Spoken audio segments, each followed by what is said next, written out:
your things on the flash drive to put it up there? He was asking me, because you wanted to do a presentation.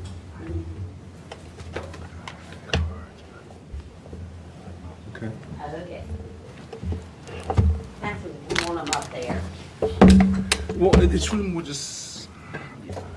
Whichever's easier.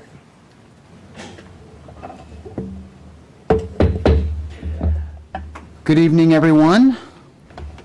The Manassas Park Economic Development Authority is called to order on May the 11th, 2022. Welcome, everyone. It's good to see you all. We're calling the meeting to order at this time. Madam Secretary, do we have a quorum to be able to continue? Yes. How are you, sir? Good. Good to have you. Good to see you. All right, very good. The first item on the agenda is approval of tonight's agenda. Did everyone have an opportunity to review the agenda? Are there any revisions or anything like that? Is there a motion on the table to approve the agenda for tonight? I move that we approve tonight's agenda with any necessary edits. Okay. I second that. Okay. All in favor? Aye. All right. The agenda is approved. Madam Secretary, do we have anyone scheduled for citizen time at this time? No. Okay, very good. The next item on the agenda is the reading correction and approval of the minutes from the March 2nd meeting of the EDA. I trust that everyone had an opportunity to look at the minutes from the previous meeting in March. Are there any recommended revisions, changes, deletions, or anything that we should know about so that we can make the appropriate adjustments? No? Okay. Is there a motion on the floor to approve the minutes for March 2nd? I move that we approve the minutes for the March 2nd meeting. Okay. Second. All in favor? Aye. All right. The minutes for March 2nd are approved. The treasurer's report is the next item on the agenda. I believe we all did receive the treasurer's report, or rather the bank statement within the last couple of weeks. So these numbers do match. So I think we can move on from this agenda item. There is no old business, so we can move on to new business at this time. Mr. City Manager? Right. Good evening, Mr. Chairman and members of the Economic Development Authority. Some good news. The movie theater Cinema Cafe has signed the agreement to proceed with their investment here in this downtown of Manassas Park that we're calling Park Central now. As part of our branding effort. There was a delay. We had an agreement back in January, but there was a delay because Omicron hit then. Disney pulled some of their movies, unfortunately, from theaters. So there was a lot of uncertainty in the industry. That uncertainty's gone away, and things are looking much better. But the second and more important reason for why there was a delay and confirmed with my trip to CinemaCon just a week ago when I talked to a lot of movie theaters about what was happening with the industry. Because of inflation, rising costs of construction, there's not a lot of theaters looking to construct brand new. They're looking more to acquire existing empty boxes, right, that of other establishments, and then kind of retrofit them to movie theaters because of the cost of construction right now. So that's what brings me here to you tonight as an authority. The amendments we made in the agreement do involve the Economic Development Authority, so we need your approval before we can proceed with the agreement. So step one, as part of the amendment, we would just need your support. Not necessarily mandatory, but we would need just letter of support from you all that you guys are on board with this. But we would apply for what's called a tourism gap financing program from the state. This has been done before, mainly for hotels, but one time for a movie theater in Newport News. And what this program is, essentially the state will issue, or the city will issue a loan, and actually this would involve the EDA if we go the route of the EDA issuing a loan for 30% of the cost of construction. So in simple terms, let's say the theater costs $10 million to construct, right? So the state would say 3 million of that, you're going to issue EDA loan, let's call it. Let's have the EDA issue it in this one, in this scenario. The state would cover $1 million, the city would cover $1 million, and then the theater would cover $1 million. So essentially, the theater would be getting a 20% grant. Does that make sense? And I'll explain how they get it. So it's not a direct payment to the theater, but all three parties are paying back that loan, and we're paying it out of the expected sales tax revenue. So there's no kind of financial necessary contribution that has to come from the EDA in this one. It would just be if the EDA is the mechanism for issuing that, almost like a synthetic TIF here, that's aligned with the sale volume of the cinema cafe. But this would involve the state also contributing funding for that, and that's to help reduce the cost of construction for the movie theater. That's the priority effort that the city wants to take, and again, there's some precedence to this. Newport News did this with their Oyster Point movie theater as well, so it's been done before. It requires a lot of support from the state, a lot of legwork from the city to get done, but we're going to try to get that done if this agreement is approved with the movie theater company as a way to kind of reduce their costs that they're seeing with rising inflation. The second component, if that tourism gap financing is rejected by the state, so the state says no, you're not, this project does not meet our desired vision, because the majority of the projects are for hotels. Just to lay it out there, 90% of the projects have been, I think there's been 10 projects approved, 9 of them have been hotels, and 1 of them a movie theater. So it's an uphill fight, but doesn't mean we can't win. We just got to do the work to try to get that. But if for whatever reason that fails, the city then would, the governing body would then provide the EDA $3 million. And we would ask the EDA to then either issue a favorable loan to Cinema Cafe, again, to reduce the price of money, right? Reduce the cost of interest rates here as a way to kind of offset some of the rising costs of inflation that the industry is seeing right now with new construction. Or to serve that $3 million would serve as a debt reserve fund for a TIF that the theater would look to acquire, or the theater would look to borrow. So the city was actually going to pursue a synthetic TIF for our City Hall project that you all approved, right?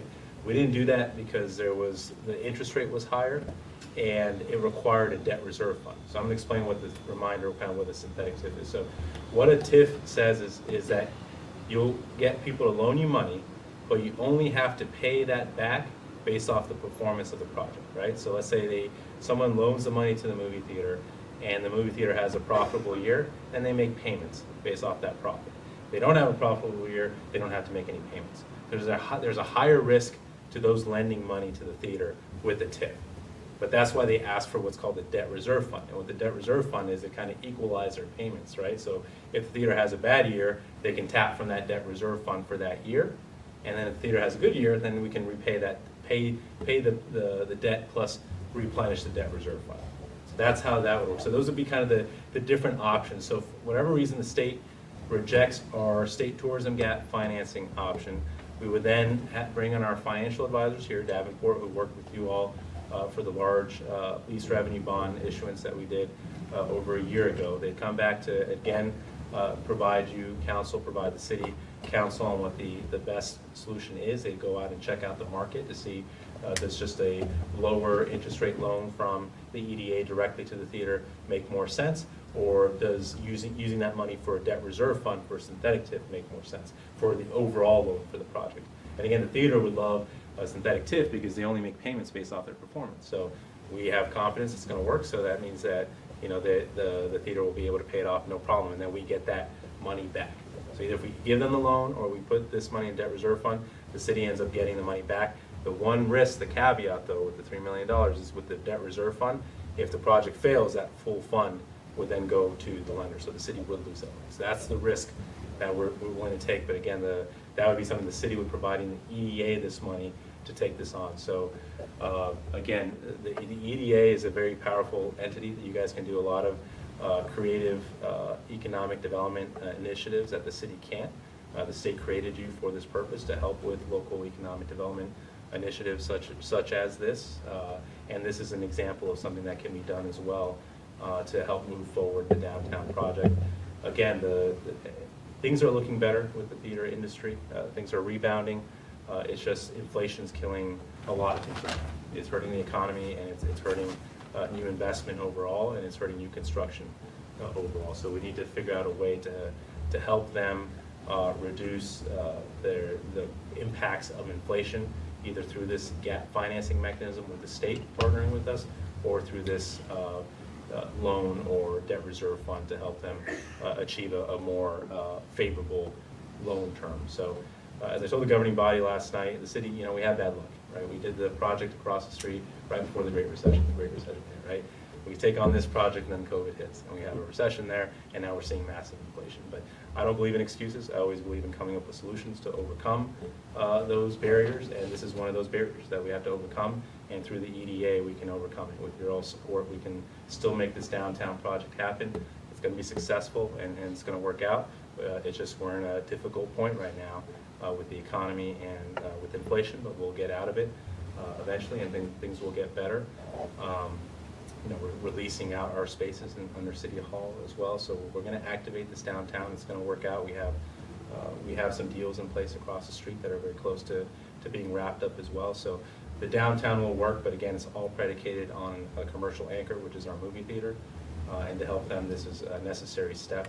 And they're not the only ones. Again, we talked to other movie theater companies as well when Lamar and I attended CinemaCon, I think 2 weeks ago now. I forget how the time just kind of flies, but we went out there and just had conversations. We got the deal secured there with Cinema Cafe, and we had a lot of conversation with other movie theaters just to understand the industry.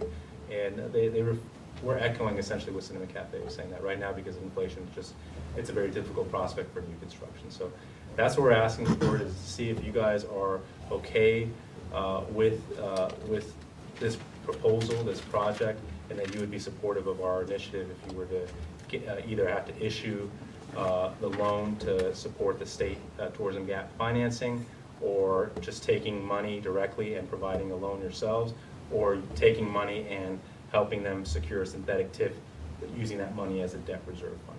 So I know that's a lot. Is there any questions about this? Yes. TIF, an acronym? Yes, tax increment financing. Okay, thank you. So it's just you're Thank you for that. paying. Normally, it's done on, for governments, they issue loans and they pay it back via the taxes generated from the development. So if the development doesn't generate taxes, you don't pay it back. You only pay so there's risk to the lenders, right, in a tax increment financing, because if the project fails, then they don't get their money back. That's why usually they ask for a debt service fund that they can tap into to help minimize their risk. If I may give an easy example, it's kind of like when they say they want to increase, a gas tax for a penny and then use all of that to go ahead and fund a new road project. That's a simple example of a tax increment financing project. Who's on the hook? Sorry. No, go ahead. Who's on the hook for those payments? Is it the cinema? So it depends. So if the state tourism gap financing is approved for the overall project, the state is on the hook for 10%. The city on the hook for 10%, and the theater on the hook for 80%. That's why the theater prefers that one, because they're essentially getting 20% of the project covered by the state and the city. Right. But we're paying that based off of revenues generated from the project. So it's essentially a tip. So the state and the city aren't spending new money.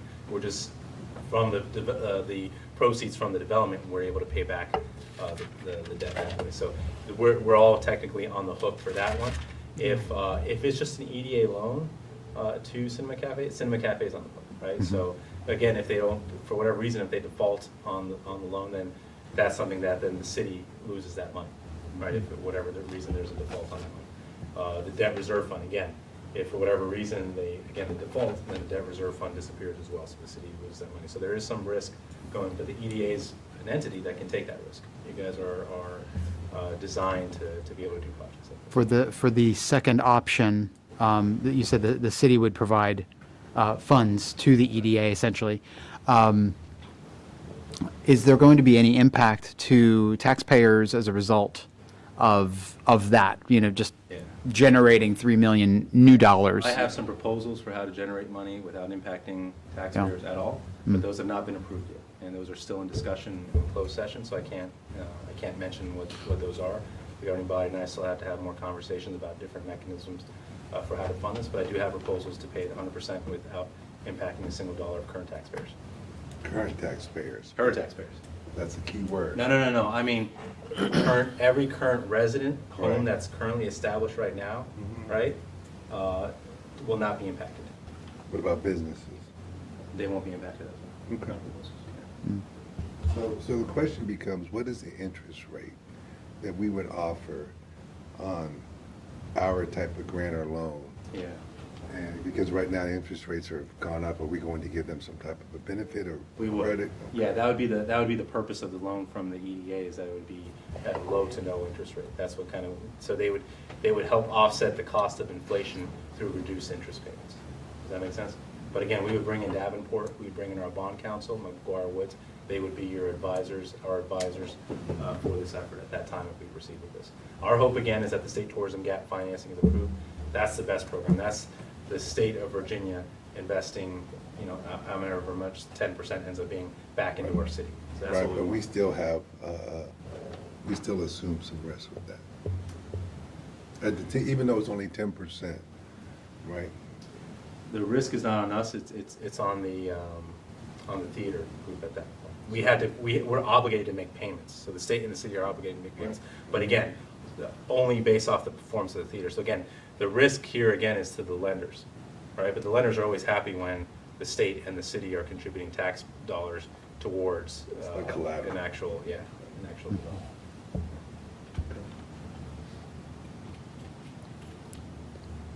And there is precedence again. Yeah. Newport News did this. It was a very successful project. Theaters worked out. That was some time ago, right? Yeah, it was about 10 years ago. It's been done. So And- there are basically three options? Yeah, there's three options, Okay. and so think of the first one as the option that we're going with, unless the state says no. And then if the state says no, we come back and we evaluate options 2 and 3 with our financial advisors and see what makes best sense for us, what makes best sense for the theater as well. Yeah. Okay. So the theater will be here, their financial representatives, your financial advisors, who's the city's financial advisors, Davenport. So we'll have those conversations at that time. Right now, we're not there yet. So at that point, we would reconvene. Yeah. Okay. But again, we want it before we want to make sure you guys are comfortable with doing something like this, so we can let the theater know that this is a deal, because this isn't the governing body, we're giving land, right, as part of this transaction. It's you guys who are involved with the financing mechanisms, just like you were for this development. What's the time frame on the tourism gap funding typically? It's hard to say with the state. I don't know, Lamar, if they give you a timeline for, once we submit an application, how long it takes to get back. But No, we have not been given a time. We have not been given a time frame from start to finish for the application for the TDF. So is this whole finalization of this process contingent on this funding, or where are we at? At this point, I would say yes, it is, at least for this group. Again, there's other groups who could be interested in moving to already established footprints, like if we already had a building built. But that's just not the case right now. So that's the challenge that we're facing here. Has the construction loan already been issued for this, or is that in the future? They have a loan already, they They already already do have have a some loan. financing, yeah. But it's not, it's. Current rates, What's that? at least at I current think rates. we locked not- in a few months ago, so. Good. Yeah, but it's not for the entire, again, every time they've looked at this and they go back to their contractors, the price keeps going up. Sure. Every month that they relook at this, it just keeps Supply going up chain and up and up, issues. yeah. Okay. Yeah. So they need some kind of help to make this happen. 2 questions. Yes. What has the governing body said about this in your initial presentations to Yeah, them? so we did a public hearing last night. We got some questions, but they'll be voting on this next Tuesday. Okay. When would groundbreaking occur? We have to knock down finish the new city hall, knock down the old city hall? Yeah, we move over hopefully July, but that's assuming no delays Not in that before project. July. So let's assume July, August timeframe, we move over there a month after this building gets demolished. That doesn't mean that the theater can start construction. There's a few other variables in the city that always complicate everything. There's an agreement that we have to finalize with the people across the street who control this land as well, right? That agreement is also contingent on another agreement I have to redevelop the junkyards to the left of Park 170. So There's like all these different agreements, and the theater can't start until certain objectives are achieved with those two developments as well, plus the VRE garage. So they have to time this construction. They can't be done before the VRE garage is done. It's domino. They need the parking. So what we have in the current agreement with Cinema Cafe, though, is that they should have their building permit submitted to the city no later than, I believe, sometime in December of this year. So the process will continue, but when they can break ground is contingent on the VRE garage and our agreements with the two developers, the existing building across the street and the developer looking to build adjacent to that as well. So very complex. Again, if I had a clean slate to work off of, it would not be this complex, but we inherited some things across the street and some other variables that we had to overcome these last few years. What's our next action? What's the, you said you were looking for a letter of support? Well, no, not right now. Not right now. Nothing right now. We prepared, I think, if we need the letter of support for the state tourism gap financing, Lamar will be coming back for that. Right now, it's just a general sense that you guys would feel comfortable proceeding with this direction that the city's looking to take right now. Any other questions on this item? Do we need a vote, or are we gonna do a presentation, or is this it? Yeah. We need some kind of consensus that you guys are. I would going to guess do I something. need more data. I need what the numbers would look like. But I mean, I'm not opposed to doing it, but before I say, I think this is great, I don't want to buy something that's bigger than I think it's going to be. So $3 million is the number that we're. That's the cap. That's the cap, yeah. And it could be less. So the city's coming up with $5 million, but we're getting a city hall annex. So if you look across the street, that building's 3 levels. It was originally designed to be 4 levels. But when this was being approved, COVID just happened. The economy was completely collapsing. They were talking about Great Depression level style of recession, right? So we had to make sure that, again, that project was going to be viable financially, so we trimmed it down to 3 floors. I kept the schools whole with their space, the treasurer and commissioner was kept whole with their space, and the library was kept whole as well, and the registrar. What suffered was the city administration offices. We don't have enough office space for our city admin staff and for the community services department and for the development services. We don't have enough office right now, so we're going to be housing people at Blooms Park, the facilities over there. That's currently in the library. But with this Cinema Cafe, they've agreed that they would build an additional city hall annex for us as a long-term solution. So we're getting that along with the theater as well to resolve our and the reason with that is there's just less risk. Because we know this is working. If you have checked what these are selling for, these houses. We were yeah. talking about that earlier. Yeah, so Yeah. when we started this process in November of 2019, my conversations with Toll Brothers, who is not here anymore, it was replaced by Stanley Martin, but and Norton Scott, we were projecting the lower levels would go for around 330 and the upper levels around 370, 390. By the time it was approved, we were up to the 400 range for the upper levels. The upper levels now are close to 500. Yeah. So the revenues from this are going to be much better than what we projected. So there's greater confidence right now. Plus, with this deal, why there's greater confidence is once you have the City Hall Annex, that 4th level we lost, is coming with the movie theater. So we know this is going to work once the movie theater comes in, right? The movie theater is going to be built with the City Hall Annex. So there's greater confidence in that. So the city's coming up with a total of $5 million, but we project right now that the City Hall Annex is going to cost about $2 million to construct, and the remaining amount would then go towards this other project. These things back here are condos. What's that? Yes. These are condos. Uh-huh. Yep. If I could add on to what Laszlo was saying, aside from them building the annex of the city offices, the theater owner, John, has also been gracious enough to offer, use of the theater for city functions, events. So if we were to have a public hearing that was very large, we'd be able to use that space there. So aside from the actual physical space, it also brings in inherent value as well in regards of connecting and partnering with the city. And also to add to that, one of the theaters, they're not going to actually build a theater. They're going to build kind of more of a bar lounge area with games and other stuff, because that's kind of the future of the movie industry, along with e-gaming. That was another thing we were learning about a lot too. Tournaments, other things like that.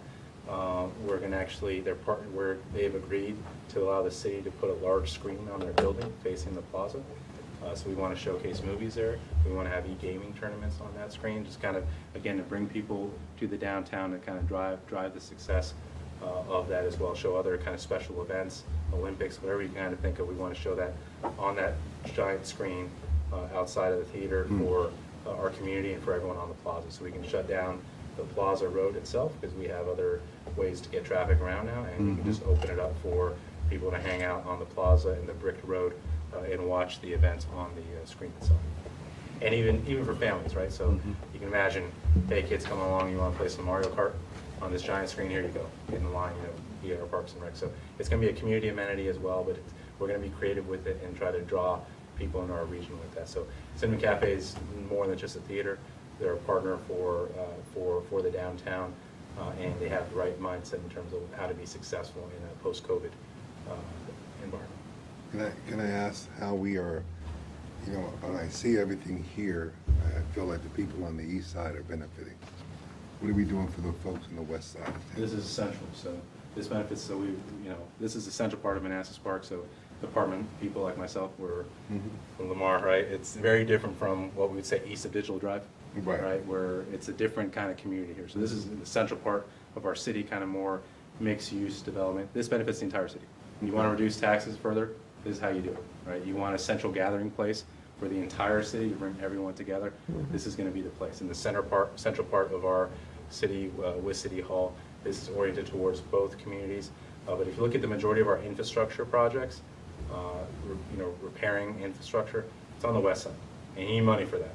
And this is how you generate money for that. So that's where the water system's failing. That's where our roads need greatest improvement. It's on the west side. That's what we're investing more in. But we need money to do that. So it's benefiting the entire community. And we hope as they benefit from it, They also that benefit. community will be able to benefit from all the things that we have here as well.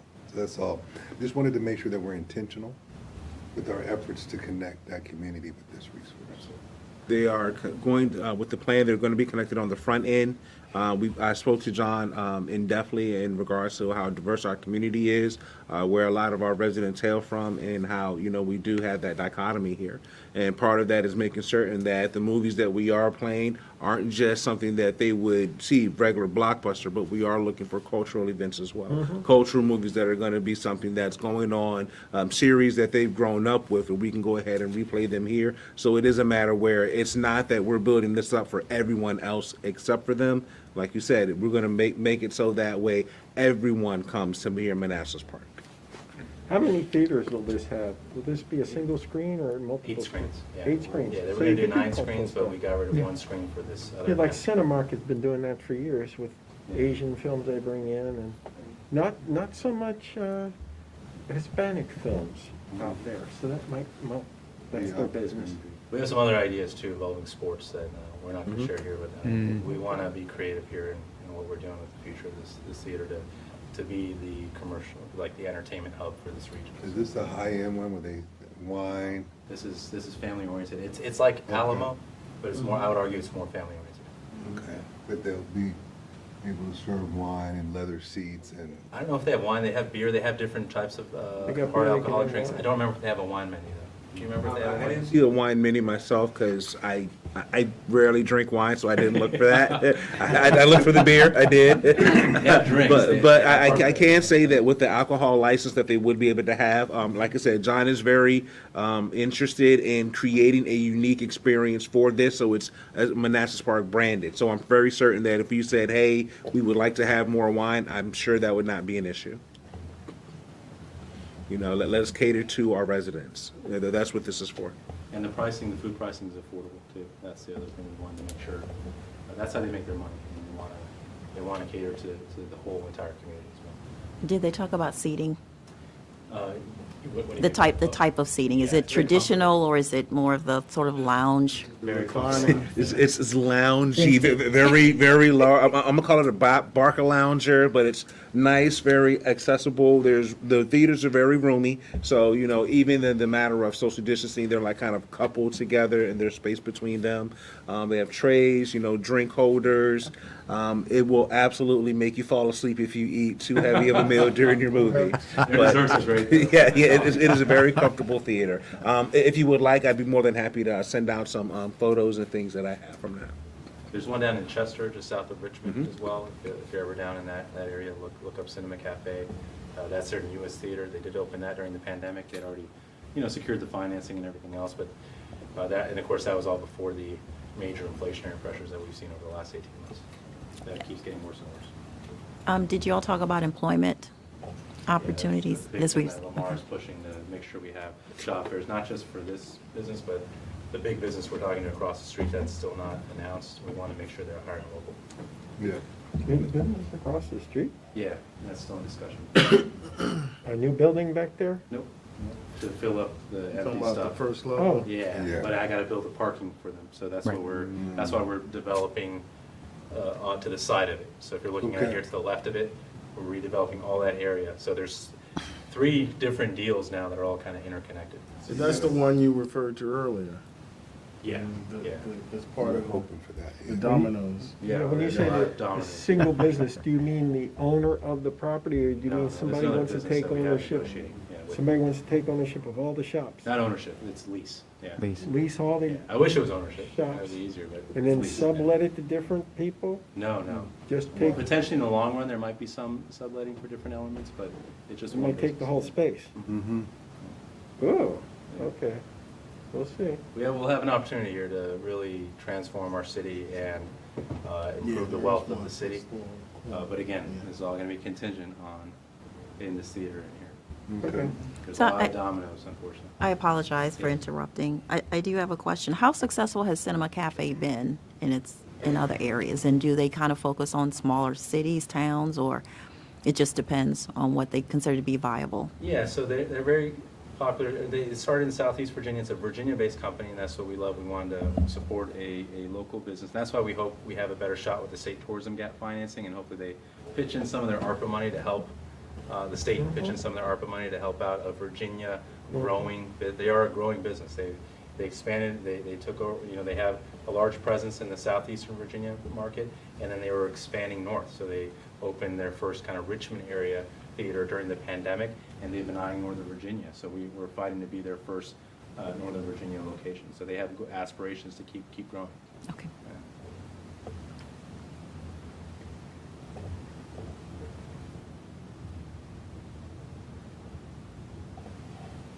So at this point, Consensus, What- thumbs up. what- Are we good what's- with this? yeah, 'Cause if there's an objection to this, then I have to let the What's the government ask? know. Yeah, what's the proposal? So I guess the question before us is there anyone who has any, I mean, barring further information, in concept, are we relatively in favor of this in concept?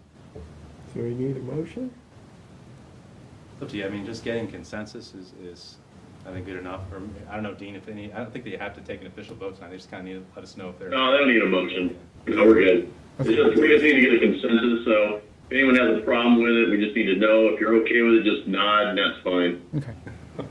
Yeah, I would say generally that there's consensus in support of this. Yes. And for a dime and for a dollar. Yeah. You guys are residents of the city, and just remember, you're making this happen. You're saving the city with this overall project, and now with this effort, you guys are making this happen. So I thank you guys very much for continuing to volunteer your time and effort to help move the city forward. So please don't forget how. And I can just point out also, you're the only city body that can do this, so, by law. So we have to go to you guys. Thank you, Dean. No pressure. Thank you. Thank you for all that you're doing as well, because it's a lot of work to orchestrate all of this. So thank you for all that you're doing. Thank you.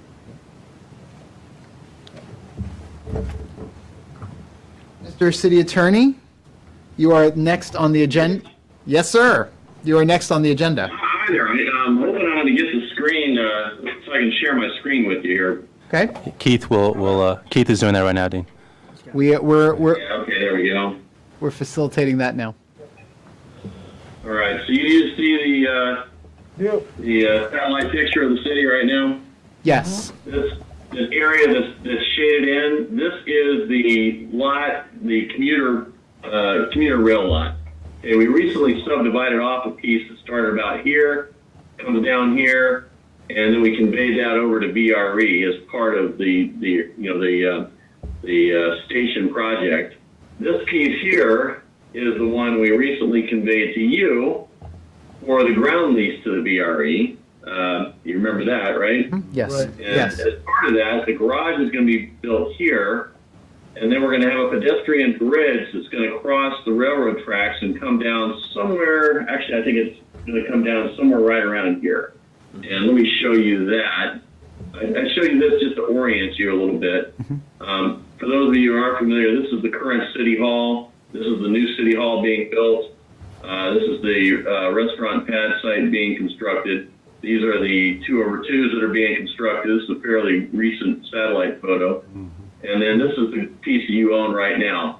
I want to go ahead and show you that because this piece where I showed you before where the bridge is going to cross over, well, most of the work on this side of the railroad tracks is going to be within the railroad right-of-way.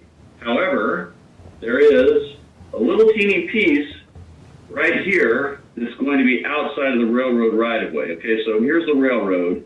This over here on this side was City Hall side. This is the current parking lot. You can see the division line here where we just carved off and conveyed over to VRE. This is the city-owned piece over here. Most of the work's being done in the railroad right-of-way, but they do need an easement for some work being done here. Now, as you remember, the whole reason we conveyed the parking garage lot to the EDA is because the city cannot convey an interest in real property greater than 40 years if that interest is not also available to the general public for the same purpose. And since they're building this and the general public's not building it, we really need to convey the city-owned parking lot to the EDA so the EDA can grant the easements that are needed. Now, I want to show you something else here real quickly because when this came up, we realized that, let me zoom in here. We're going to lose the outline when I zoom in, but I just want to show you. This here is the current platform, okay, and these are the stairs going into the parking lot, and this is the ramp, the ADA ramp. Yes. Well, if you'll notice, try to keep an eye on where that is. That is inside the existing property of the city already. So Right. we have a couple places where they've already built into the city property, and we really need to clean that up as well. So what we're proposing is that we convey the property to the EDA, and it would be basically this property here, everything outside of this parking lot here. Convey the property to the EDA, and then you would grant the easement, and we're proposing an easement that would basically run from the railroad right-of-way to the curb line. And so, let's see if I can get a sense. The railroad right-of-way is roughly here, so you'd be granting an easement from roughly here to the curb line. The curb line would follow around where it kind of zigged and zagged. So that would then basically allow them to do all the work they needed to do within, in support of this platform. So it's kind of a concept right now. We're getting to the point where we got to make it happen, but we have to do the same thing as before: hold a public hearing with for the conveyance of the property to you folks. You would not have to hold a public hearing for the easements because the EDA is a body that's separate and distinct from the city, and whereas we have public hearing requirements, you don't. So, not always. I mean, sometimes you do, but for something like this, you wouldn't. So that's kind of in a nutshell what I'm proposing, and I kind of just need to know if everybody's okay with that, so we can kind of move forward on this. And again, like the other thing we were just talking about, you're the only body that can really do this. So, the only other option we would have really would be to carve out this area and convey it over to the VRE, kind of glom it onto this piece that we just created and just have like a little jog out of there. So we could do that if you're not comfortable doing this. Why would we not be comfortable? How soon? I don't know. How I soon? just can't, obviously we can't tell you what to do. I need to know if you're okay with it. How soon do they need to start the preparatory work on that, or what's their timeline? Well, we're going to let them do the work. I mean, we're not going to stop anything because they don't have an easement. Okay. It's just, we just need to make sure that long-term we have an easement. Clean it up. They are, I think they're going to be going out to bid for construction here pretty soon. They just approved the parking agreement that you guys previously signed, and when I brought it to you, I told you they were going to have to take a few months to get it through their system. Well, NVTA just approved it, so I'm supposed to get a fully executed original shortly. Haven't gotten it yet, but it's on its way. So that was the final check in the block they needed before they were going to go out for bids. And so I think they're going out to bid here pretty quickly. Construction, I think, Laszlo, can you confirm they're looking at like late this year, early next year to start construction? Yeah, the ideal was late this year to get started, about 18-month construction timeline from that point. Yeah, so we would have, we have plenty of time to go ahead and make this happen. The VRE would prepare the plats, I'll prepare the deed, and then we'll just bring it to you after the property's been conveyed. The existing this parking lot over here that we just conveyed to them, it's got the same language in it that the parking lot land here has the same language as the VRE garage. Basically, it reverts back to the city if they ever stop using this as a VRE commuter lot. So we would just make sure that we had the same language in our deed of conveyance to you, to the EDA, so it would revert back to the city if this was ever not used for a VRE parking lot. So that's really it. And like I said, we just have to have a public hearing advertised at least a week prior to convey it. And so we'd have a public hearing for the city, a public hearing for you, and then presumably, vote on it whatever your convenience is. And then we bring the easement to you so you can vote on that. What is the plan for the easement after all this construction's through? Does it remain with the EDA or does it revert to some other entity? No, so the EDA is the owner of the property. The EDA will be granting an easement to VRE for the improvements. So if you remember, let's see, this is the pedestrian bridge, and then there's this little elevator tower, and there's some stairs here. This whole area here is going to remain. So without an easement, it would technically be trespassing on city property. So it'll remain. It's not going to be temporary. It'll remain for the duration of this being a VRE station. But did you say that the title, it's going to be conveyed to the EDA? I'm sorry, you broke up a little bit. What was that? Are you saying that this small slice of property will convey to the EDA in perpetuity? Okay, this let's see. The piece here this piece here has already been conveyed to VRE, right? Everything else is called the residue. All of this has got trees on it, and then this part of the parking lot is currently owned by the city. We would either convey the entire lot or we'd subdivide it off and convey this to you, but you would get ownership of the parking lot in perpetuity, theoretically, as long as this is being used as a VRE station. Okay. Now, I will tell you that it doesn't have to be that way because the EDA can take ownership, grant the easement, and then convey it back to the city. The easement would be valid at that point. So that's a workaround if you don't want to have to own the thing, and that's acceptable too. I mean, that's probably a simple way to do it as well. But it's really up to you and the governing body what they want to do. So Dean, if the parking lot is currently being maintained entirely by VRE by agreement with the city, so there's no maintenance responsibilities or anything. So it's not like you'd have to run out there and do anything with it. So, Dean, is this essentially an extension of the parking lot project, so to speak, or the land? Yeah. So You mean it's the extension of this project over here? Yes.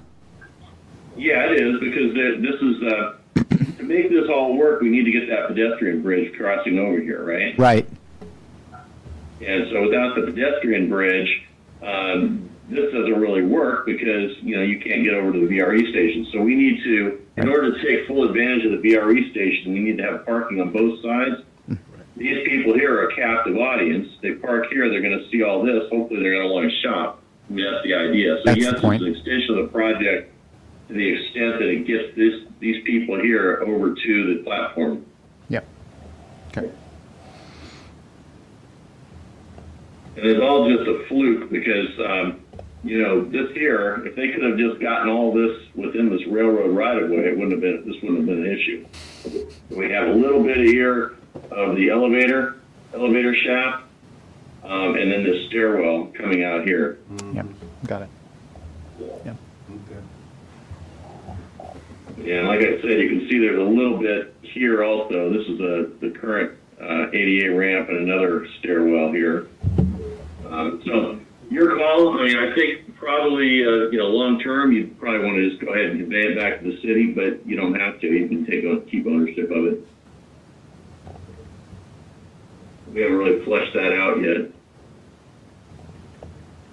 And with the parking garage, the EDA owns the land outright, but right now they are essentially conveying it to the VRE for their use. Just to confirm, right? Well, it's a ground lease, yes. Ground lease, yeah. The ground lease that you guys approved and signed Yes. a couple months ago was just got its final approval from NVTC. So it's got approval from VRE, PRTC, and NVTC. So it's good to go. It's been fully executed and it's in effect. So that land across the railroad tracks, the VRE garage parcel, yes, you own it, but, VRE and the city are going to basically manage that whole thing. Yeah. So you remember the city is your agent for purposes of this garage. So I don't see the EDA having any involvement with this at all unless you want involvement. Yeah, if you're in the room, everyone's shaking their head no. Dean. Yeah, I wouldn't think you would. I mean, it's not a headache that I think you'd want to take on. Yeah, I think in concept, sorry, there's a little bit of feedback, but I think that generally everyone seems supportive of what you're proposing. Okay, well, then we'll move forward and see what we can do to get everything done quickly. Sounds good. Is there any other action for us, Dean? No, there's no action. I just wanted to kind of run it by you and see what your thoughts were. I did have one quick question for you, Dean. Yes. Yes, is this transaction or what we need to do, is this pretty much it, or do you think there are any other pitfalls that you see? Does this clean up the issue? It does. Yeah, this should be the last time we have to come to you regarding the VRE. The problem is and welcome, by the way, to the EDA. Thank you. The problem is the Virginia Constitution does not allow localities to grant an interest in real property for longer than 40 years. And, the VRE is not willing to take a 40-year easement because they assume they're going to be there a lot longer. And we hope they are.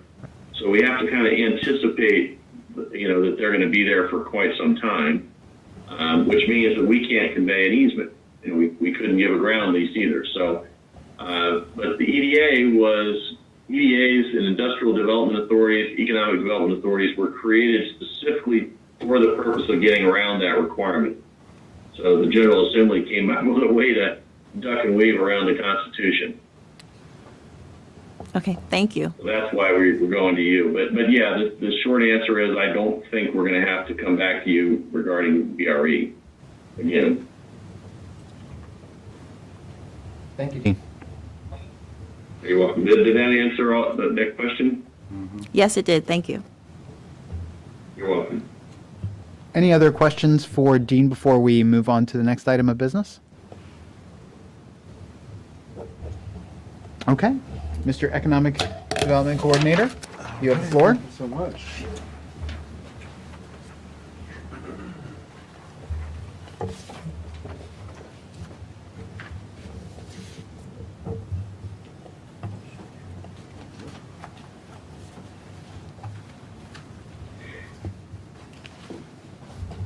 So, good evening, Chairman and the rest of the members of the EDA. It's a pleasure to see you again.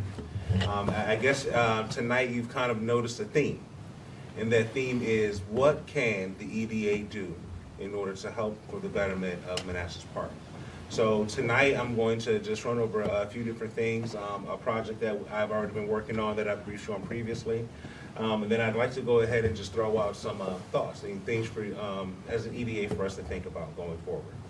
I was going to do a presentation for the voucher update, but I realized, as of yet, it's what you saw the last time. The only difference is we have officially begun distributing our vouchers on Monday. As of right now, we have distributed approximately 60 vouchers. Residents are coming in, they're excited, they're happy that they're getting these vouchers. They're getting a flyer which tells them where they can go ahead and use them. So I do expect that we are off to a great start. We have had some stumbles in regards to getting this particular event started, but I understand and expect that this is the first event. We have a lot of people that aren't used to doing this type of thing in Manassas Park, so we will acclimate them. We will bring them into the fold and they will understand that this is how we do. And in that process, the second event and the third event will be much better, because people will start to get into the idea of this is, the Manassas Park that they want to live in. So I just wanted to go ahead and let you know that we have, again, kicked off the voucher program. We are officially in the upswing of it, and I hope that the next time I meet, I have some wonderful, great news to report in regards to the efficiency and efficacy of this particular program. So please let everyone you know who are residents of the city, you can come by during the week to pick up your $25 voucher per resident, or you can show up likely at the community center, right, 12 to 3. We were going to do it at Kent Village Shopping Center, but because of the thunderstorms expected, we're going to shift it over to the community center on Saturday from 12 to 3. So stop on by and get your voucher if you weren't able to come in during the week. Bring your family. They each get a voucher, and then go shop at our local restaurants. How did the event go down at the dog walk area on the 30th? Wasn't there an event? Manassas Park had an event on April 30th down by the dog area. They were some kind of community hub. Oh, you're talking about the yard sale, the Blooms? I know there was a Blooms event this Blooms Saturday. Crossing. I wasn't Yeah. there. Yeah. So But I that's heard not it was an Manassas amazing Park, that was success. at Blooms. Yeah, it was the HOA. They Okay. rented the parking lot out there from the city, and then the city had some booths out there as well to Okay. kind I of thought promote that it. was facilitated by you all. No, the HOA took the lead on that one, so I hope they enjoyed it. We were out of town, business trip, but The money's being used for something. Okay. yeah. But I would love to see future events like that coordinated through the city. Again, introducing hopefully something the EDA can work to represent. So quick question, is this per resident or per household? This is per resident. Okay.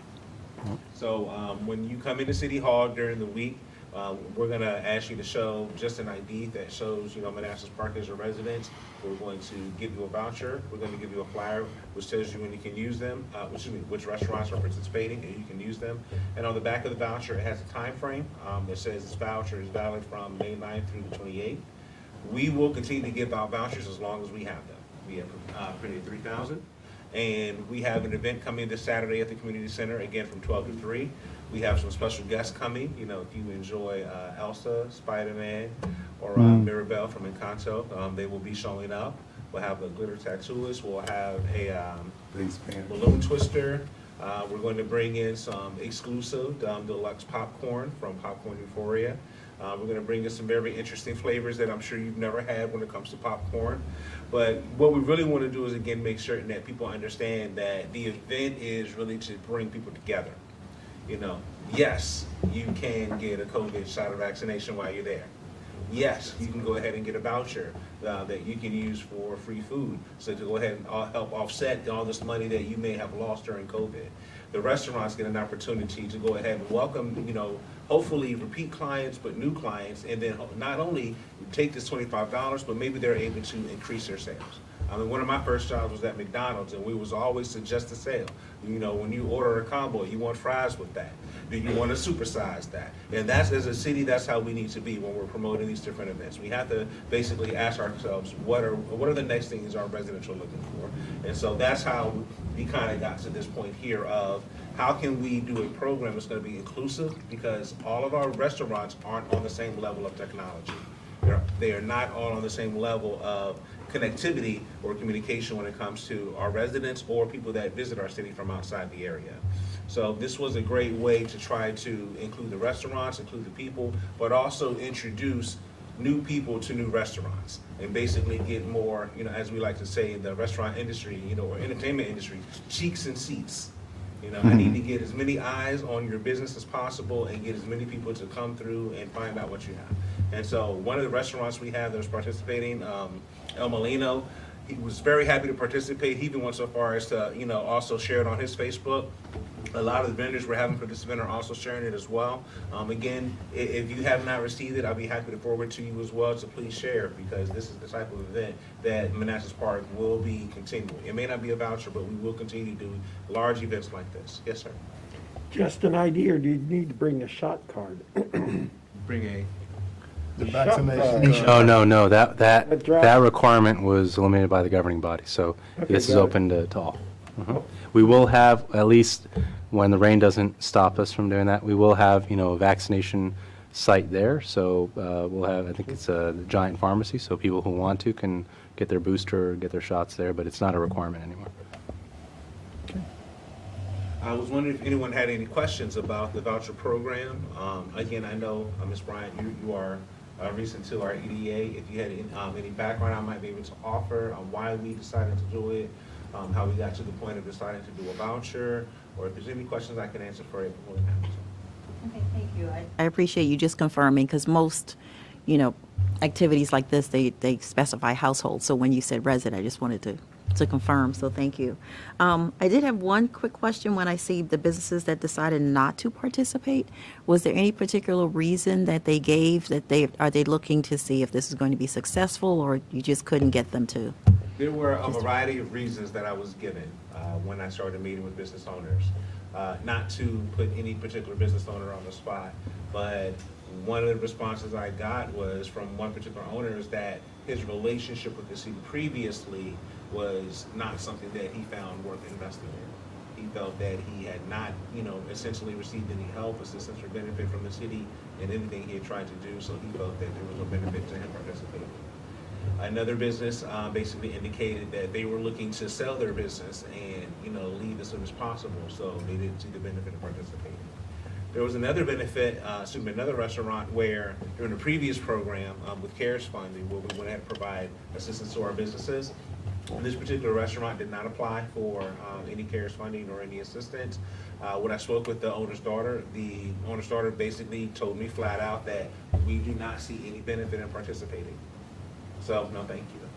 And the other residents, I would say it was more of, I'm not going to say communication, because there were multiple attempts at communication, but I will say there is a matter of the process. What I have found by talking with a lot of business owners is that when we did the CARES program, it was just a one simple page thing. You filled that out and you got, you know, a pay. And that was great. But so it's the matter of, when they look at it, it's the matter of, why do I need to do this? You know, well, what is this for? And so when you explain to them, you know, well, this is an opportunity, number one, because we're using federal funds to make sure that we're doing the right things, you know, we're tracking for accountability purposes. You know, to be fair, for that business owner, that doesn't really track. For them, it's, you're asking me to fill out more paperwork, you're asking me to do more stuff, and I might not even see a return. So for those particular owners, you know, I can only advise them that we are doing 3 cycles of this particular program, or the intent is to do 3 cycles based on the results of this one. So if you didn't sign up for this one here, I hope that we'll be able to show you results. We'll be able to have you connect with other businesses that did participate to see the benefit that they received, and then we can bring you on in for later cycles. But if you feel that you do not want to participate in this program, you know, I will continue to do everything I can to make them successful and to help build their brand and to get more eyes on them. But again, I can't, you know, make you do something you don't want to do. So Saturday, 12 to 3, community center. Yes, sir. That's the only time to pick them up, or even during the week? During the Oh, so week. no. So when City Hall opens to when City Hall closes, if you come to community services, someone will be there to help you get a voucher, whether it's myself or, again, the process we use, like I said, we look for an ID, we just write down the check number and take a signature. And so anyone that is in the community services office would be able to distribute that voucher. Okay. And then, like I said, we're gonna hope to give the rest of them out on Saturday, and whatever we don't give out, we're gonna continue to give out. I know tomorrow I'm going to, personally make certain that I hit a lot of spaces, these apartments, the senior living facility, to make certain that they know there is this event, but also to make certain that they know about this particular voucher. If I need to go to Park Place Senior in order to distribute vouchers to make certain that they get them, I will. It was not part of the original plan or process, but again, I believe in thinking on my feet, and like Laszlo said, I don't believe in excuses. I believe in finding ways to make it work. I want this to be successful, not for myself, but for the city. So whatever I need to do, I will do. Yes, I remember last time, one of the issues why companies or businesses didn't want to participate is there was a lag time in getting reimbursed. Yes, Has sir. that been, what is the status of that? We have not changed anything. I just changed my approach and how I spoke to them. Okay. And what I made them understand is that this is an opportunity for you to participate in a program that's to help you get more money. It's to help you not only get a reprieve from this COVID money that you've lost, but it's also for you to do what you do. Show what makes you special. And the thing is, yes, it's gonna take time for people to get this money to you, but people have to do their jobs. We have to do it right. I have to verify that what you gave me is correct. Somebody has to check my work and someone has to check theirs. When it comes to money, we can't play. And when it comes to being audited, we as a city cannot afford to lose. So I understand your concerns, but I promise you that when done correctly, this program will benefit you and you will not see that lag time, because the initial thing is gonna get you more customers. You're gonna be so busy counting this new money, you're not gonna worry about this money that we got over here sitting for you. Okay. And that's still what, a 5 to 10 day period, a 30-day period, what is it? 30-day. Yeah. Well, So we're advising that when the cycle ends, that they have by the 15th of the next month in order to redeem the vouchers with us. Okay. I expect, and of course I am, we're all, associated with government entities. I expect that we should be able to get a good turnaround time frame in a week. Worst case scenario, 10 business days. I believe that, we should be mailing out the check. That is. Agreed. Yeah, that's fair. And if not, I don't work in that department. But again, I'm gonna do everything I can to make sure that the businesses feel that, we're pushing things as quickly as we can. Very good. Any other questions? Oh, thank you. All right. So I will move on to the next thing that I would like to talk about, which is the meeting frequency of the EDA. So having worked in different organizations and having worked with different EDA associations, I've realized that different people meet different times and for different reasons. So I would love to get an idea, or maybe get a temperature gauge of how often do we feel that we should meet. I myself, I am a boots on the ground, pushing wet noodle up the hill type of guy. So I'd love to meet every week, because there's always something I'm thinking, always something I'm coming up with. But I know each of you are professionals and you have other responsibilities, so we can't do that. But I would love to try to figure out a schedule that would, as we're about to get into the new fiscal year, I would love to have us get on a schedule that works for everyone, so we can meet regularly. But even if there's a future topic I'm gonna talk about, which is subcommittees. But if we do happen to start building out subcommittees, for points of interest that we can do, for topics and things we can work on with the city, I would love to find out what type of frequency we might be interested regarding those as well. So I can only speak just from a historical perspective. We've met we were talking about this earlier. We met monthly-ish. And again, when there were priorities and things like that, that seemed to work. But so as an initial proposal, I would say monthly. Maybe keeping to a similar schedule. First week of the month. But I would want to defer to my fellow directors to see what they say. Yeah, I would agree.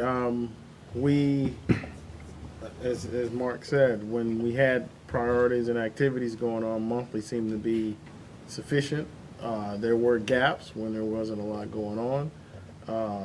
And I think that's a good idea, unless there's other things that come about where we need to meet more frequently, then I would say, on a regular basis, I would say monthly would be. I agree with both of you. I do think that a regular group meeting monthly would probably suffice. I would like to throw out that if we were, and maybe just a step into the next part, which is the subcommittee discussion.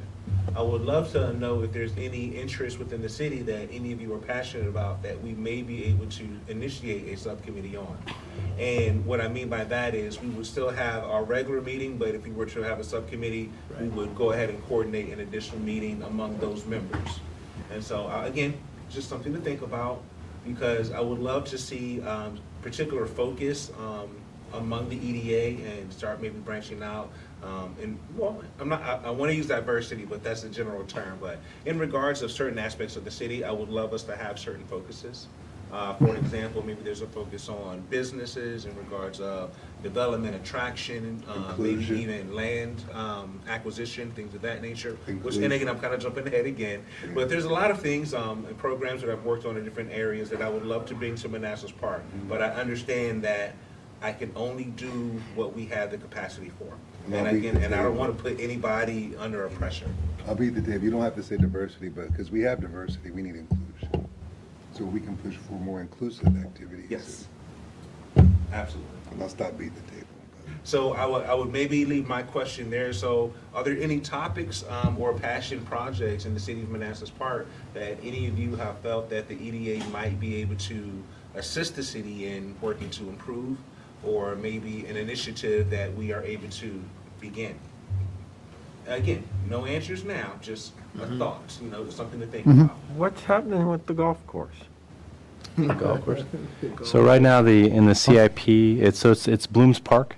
Right. So right now in the CIP, we have, I think, scheduled for FY26 to repave it. If you've noticed, if you try to walk out there, a lot of Pave what? You mean the golf? trail, the trail. Pathway? Yeah, the golf items are dead now. We've let the grass take over that, so we're not bringing it back to golf. Hilly path. It's a nice silly path, so it's a very popular park, and we want to repave. Ideally, we're going to try to apply for a grant to get that funded, hopefully through the federal government, get some, because that's a pretty much longer trail than Signal Hill Park, so that's going to be an expensive project. But and we're also looking at initiatives to partner with Fairfax County, Prince William County, City of Manassas.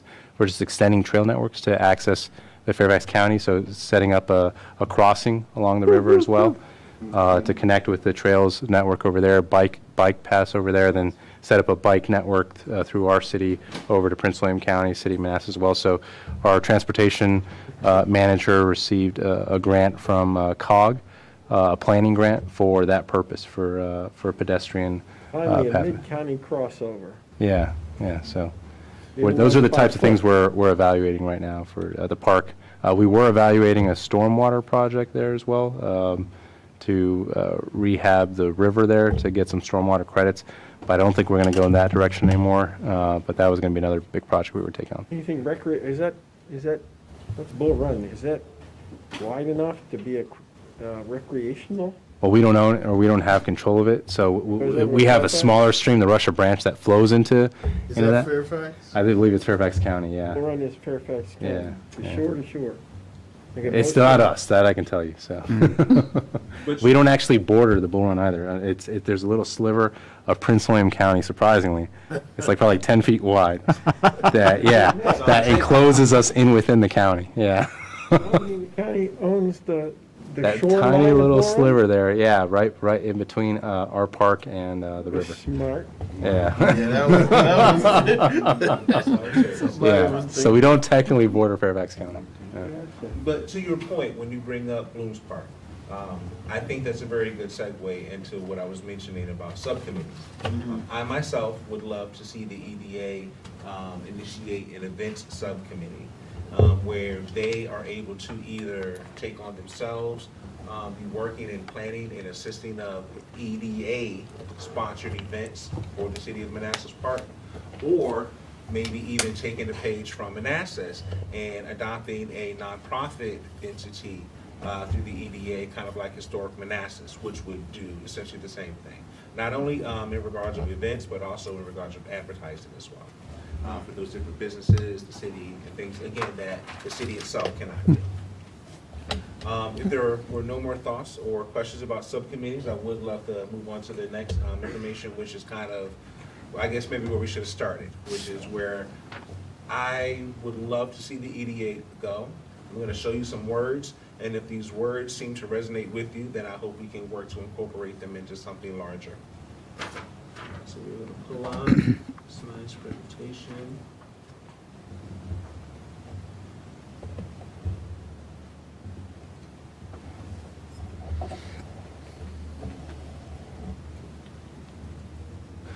There we go.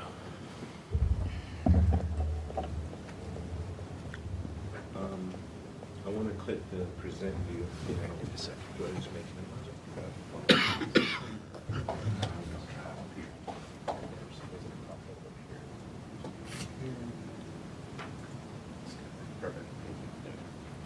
Okay, so again, I've tried to title this something, I grew up watching a lot of, 80s and 90s movies. Morgan Freeman, Denzel, someone up there at the podium speaking eloquent words that touched people's hearts and drove them into action. So I truly believe that whenever I make a presentation, I want to elicit those same responses. So we start off with the future of the Manassas Park EDA. This is what I hope we can essentially evolve into. But what I threw up here is just basically a simple, what I would kind of start off as a mission statement of how we could evolve. And I'll go ahead and read it so everybody doesn't have to read all the tiny words. But the Manassas Park EDA could and should be dedicated to enhancing Manassas Park economic vitality. These actions should be focused on the community at large, businesses, residents, and visitors. Actions could include working to create jobs, maximize the utilization of Manassas Park real estate, foster business capital investment, increase revenue by growing the tax base, focus on efforts to build on the strengths and the needs of neighborhoods, and support minority and small businesses. So to start off with, I tried to be as inclusive as I possibly could to make sure that I included everyone that could even set a toe into the borders of Manassas Park. But even looking at this, I turned to you and I asked, who did I miss? Who did I not include here that we would love to see as a mission for us as a whole? How can we make certain that, as you said, Mr. Durr, how can we make certain that not only are we being diverse, but that we're also being inclusive and equitable? So I just want to take a moment to let you, again, just think about these words here. And again, think if there's a better way I could say this. If there's something else, like I said, that I missed. If I am not meeting the mission that the EDA of Manassas Park has designed for me and for themselves, please allow me to know so I can correct myself. Are we averse at all to having large businesses here? No, we're going to bring in some large businesses. 28 is probably the best place to have national chains. Yeah. The downtown, we're trying to kind of keep, regional, local, state businesses, kind of a local flavor. Roger. But Route 28 is where it makes 100% sense. That's where you want national chains that are going to bring. Traffic. Yeah, they have Yeah. a lot of traffic there, and that's going to bring you great revenue as a city. So, Yeah. the thing is, working with them is a different game. There's a lot less support that they need, or Right. work with. It's just you need the site for them, and then they'll handle the work for you, or the recruitment process. But Right. small businesses need a lot more support. Massaging. Exactly, and community engagement as well. I mean, Yeah. Lamar mentioned kind of EDA events, business expos. That's something I did in my previous jurisdiction as well, where we set up business expos for all small businesses to kind of promote themselves. That's more of an economic development authority event versus a standard Parks and Rec community event. Sure. Yeah. Sure. I think Yeah. Laszlo gave the perfect answer, but I'm going to add my OCD caveat. When you say large businesses, what do you mean? Do you mean, again, a large corporate entity? Or do you mean a large-scale business? Again, it could be someone that is, local, but they have a large footprint in regards to their business. Maybe they want to bring manufacturing or data centers or things of that nature. To both of them, I say yes. Yes. Yeah. As long as we can find a way to bring them in and not disturb our natural beauty, which is why so many people come here. As long as we can find a way to make them work into our present and our future, then yes, I'm all for it. But again, for each one, I ask that they be partners to the city and not just come in wanting the incentives, but not really wanting to partner and give back. Right. So I'll move on to the next slide again, which is just to, I apologize. The one word that's missing there I'm seeing is family. Yeah, This is a family community. This is I see primarily residential right now. And that's the only word I don't know how to work in. It's sort of hackneyed expression, talk about family friendly. But I think that's an important part of this community, is it's just a bunch of families. I was trying to wiggle it into neighborhoods. Yeah, I was just saying, That's maybe close. neighborhoods and But- families kind of. Oh, yeah, neighborhoods, the needs of neighborhoods and families. Neighborhoods and families, yeah. 'cause- a good place to And I have can it. absolutely add that. Because again, families are what makes our communities important. They are what pay the taxes, they're what keeps the lights on and the streets paved. So I am all for that. I thought to myself, Lamar, if somebody came and gave you a great big speech about stuff, about wanting to do stuff, you'd probably say, okay, well, that's great and all, what you want to do about it? And so I figured instead of me just sitting around trying to say, so what do you guys think? I figured, you know what, let me throw out some stuff that you might be interested That's the way to in. do it. Because I think, again, a lot of them are small lifts. It's really just reaching out to the contacts you know and allowing us to basically exploit that. The other side is some of them are a little heavier. So again, be a limited partner in city economic development activities. You've already done that with the conveyance of the land. Even tonight, you're working on that. But as I mentioned before, Laszlo and I spoke, we would love to get to a point where we are able to have our EDA, when land becomes available, purchase that land and be able to use that land smartly for the city. When we think about our site selection for a large or small scale business, again, that ties into what I just mentioned about site selection, but it's also, I believe, part of site cultivation. When we look at our industrial area, I don't know who planned that and who approved it, but what I do know, it doesn't work for Manassas Park now. I can't just go in there and kick everybody out and say, I want to redo this, so y'all have to figure something out. But as the EDA, what we can do is try to figure out a way to address that particular issue over time. As opposed to the city, they can actually work to address that issue in regards of when new businesses come in, they can change, the zoning for them and things of that nature. So together, the EDA and the governing body can go ahead and work together to create the future vision and work to make sure that future decisions coincide with that. Again, I've mentioned land acquisition a lot of times because, to be fair, I got into a quick sidebar. Before I got economic development, I was actually in architecture because I love drawing buildings and designing stuff. And then I realized that I wanted to get into real estate development because a wise man told me, buy land because you're not making any more of it. Now, even though they're digging up the seas to go ahead and build new islands, I'm not going to discuss that, but the whole point is we need to secure as much land in the city of Manassas Park as we can as an entity, not for control, and not for, the ability to go ahead and say that we own so much, but to make certain that when we do bring partners in, that they're willing to play with us and by our rules. So again, with the cinema, we're talking about giving this land away for, a pittance. And, in school, I always said, why are we giving incentives to business? They should be giving incentives to us because they're coming in, they're getting our land, our resources, our people. A lot of people don't think like me. I'm a bit crazy, if you didn't know by now. But the beautiful part of that is I do see an opportunity for us to regain some control and to go ahead and, again, make certain that our future developments align with the city, align with the values that we hold dear and will continue to hold dear. In regards for marketing plans, that actually encompasses a lot of things. Like I said, it could be how we promote the city as a whole. I'm thinking about social media, websites. I'm thinking about different events. And that also plays into tourism. Again, with different events. For example, I was speaking to a young man who runs a comic book store. He and his wife and his 2 daughters will be attending our event to go ahead and show off some of their great wares and try to drive some more foot traffic.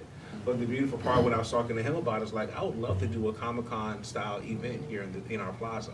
You know, bring in all the people that love role playing and dressing up as whoever their favorite cartoon or comic book character is, and have them in the street and show them that there's a place for them. Because in Northern Virginia, there really isn't unless you go to Washington, Dulles. So again, when we look at tourism, as an EDA, we have a bigger responsibility than the governing body does. The governing body has to make certain that the residents are happy. As an EDA, we have to make certain that not only are the residents happy, but that the people, the tourists and visitors, we have to make sure that they're happy too. So I believe that we should take at least a look in regards of how we can do more to either navigate or help direct, some of the challenges that we've run across as a city, but also some of the development that we're looking to do going forward.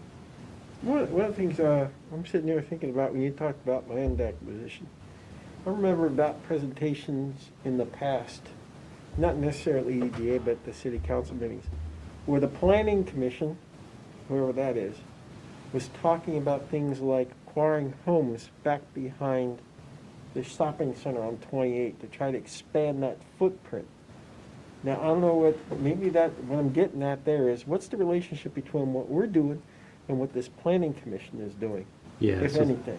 Yeah, the planning commission is not supposed to be acquiring land. They could be certainly planning for sections of the city, what type of uses we would desire in the future. So that's What's the EDA role in that? the EDA role in that is so, to Lamar's point about industrial. So the industrial center here saved the city. And the city was kind of where we were just a few years ago, back in the late 70s, just reading some of the history of kind of what would happen in the past, not doing financially well. And that industrial center actually saved the city. And that's kind of the model for what I'm doing with the downtown has already been done by the city before. It was just called the Conner Center Industrial in the 80s. Now it's the 2020s, and we're doing the downtown. But in the 2040s, right, we're going to want something else, which is that industrial center per kind of unit basis. It saved the city before, less productive now, yeah, right back here, a lot more mechanic shops versus less production, right?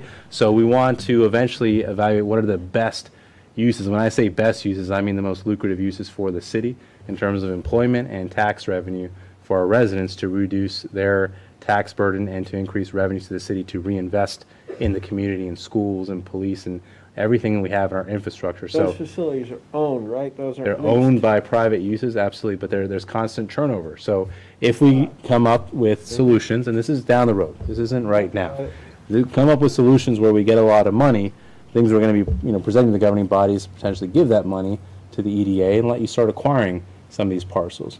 And this could be a multi-year process of just acquiring different parcels. You're allowed to collect rent from the existing uses there, to kind of keep a steady balance sheet there, and then to incentivize, once you have enough parcels, to incentivize some kind of redevelopment in the future. So that the city then, so we did our part in our generation, we built the downtown, hopefully we do some Route 28 stuff as well, but we start the process so that the future generation, future EDAs, future governing bodies, future city managers now have an option for how to enhance revenues in the future when they're looking for even more, and it would be through, again, industrial redevelopment. That's likely the best bang for your buck in the future, along with potentially Route 28, some redevelopment there, and the older shopping center. I think there's some potential there as well.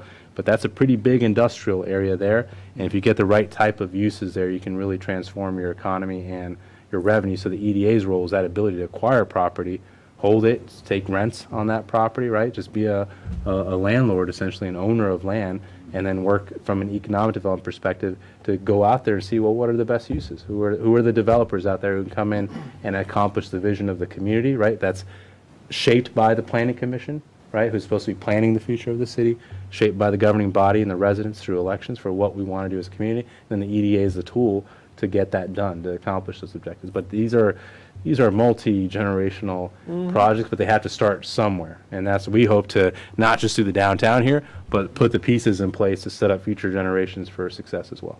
Yeah. When we speak about potential goals, we did talk a while back about VRE increasing its services to enhance tourism and making this more livable for people who may work Saturday and Sunday in Arlington. Yeah, that's something the VRE is working on. again, all this was, a lot of this was set in stone before the pandemic, but with Amazon HQ2 coming, Yeah. we'll see what the, what's going to happen at the federal level with requirements to return to work, right? That's going to be the big thing, with driving kind Coming of, in too. Or Yeah. not return to work. Right. yeah, Because that, you're starting to see communities that are outside of the hubs. You know, a couple things that come to my mind as we talking about this, to Al's point, is incubators. You know, have we ever thought about trying to define something, you know, with the technology that we have in this area? Yeah. And people, you know, HQ2 is coming. but, Yeah.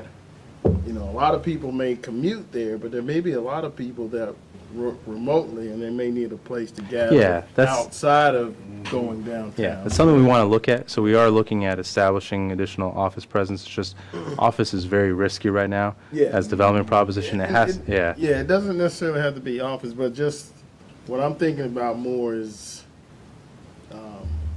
creating that kind of culture. Yeah. And then it'll manifest itself. It may be an office space, but it might be something else. Yeah. That's one idea as we were talking. The other one is, I don't know if I saw this on your list earlier, but what are we doing? And it doesn't even make sense to consider some kind of creative, artistic kind of thing. Do we have any interest in doing something along those lines? I'll give you an example. I was out in Maryland this past weekend.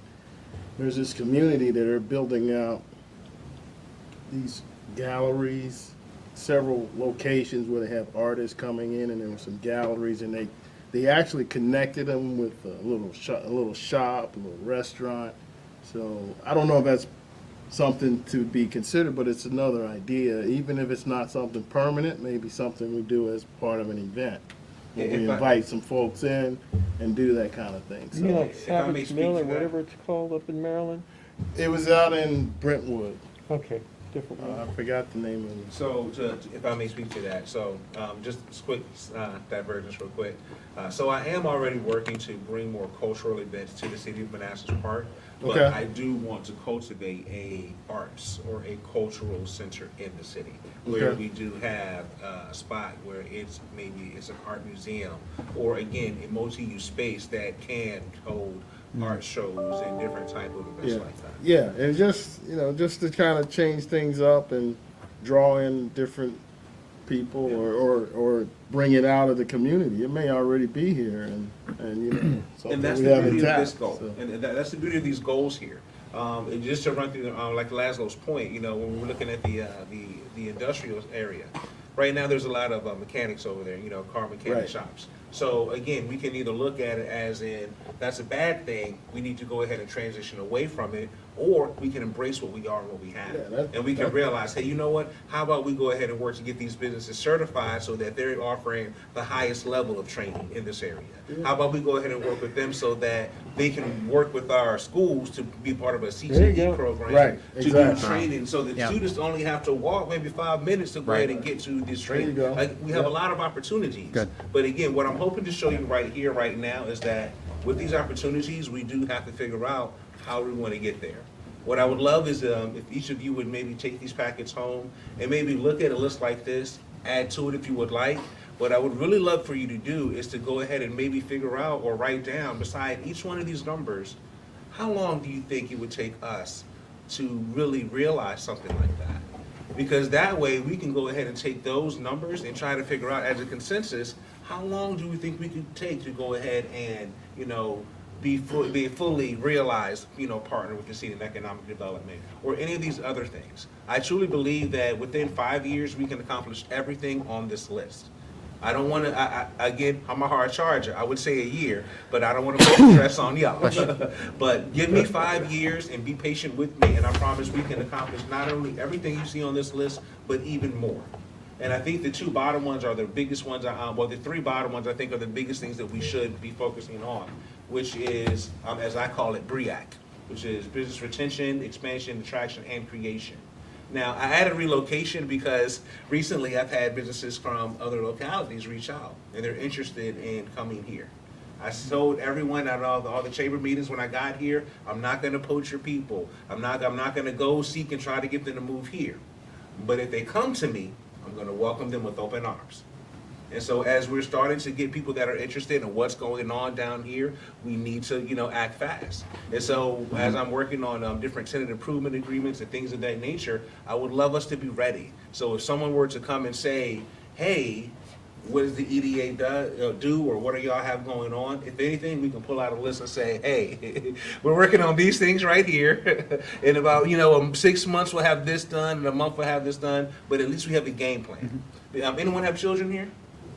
I'm pretty sure that when your children come, when your child comes to you, a brother, a sister, or somebody comes to you with a problem, and you offer them suggestions, but they don't want to take them, what you always wonder is, well, what are you going to do? What are you going to do about it? So this is what we have right here. When somebody wants to say, what's Manassas Park doing? Here's what we're doing.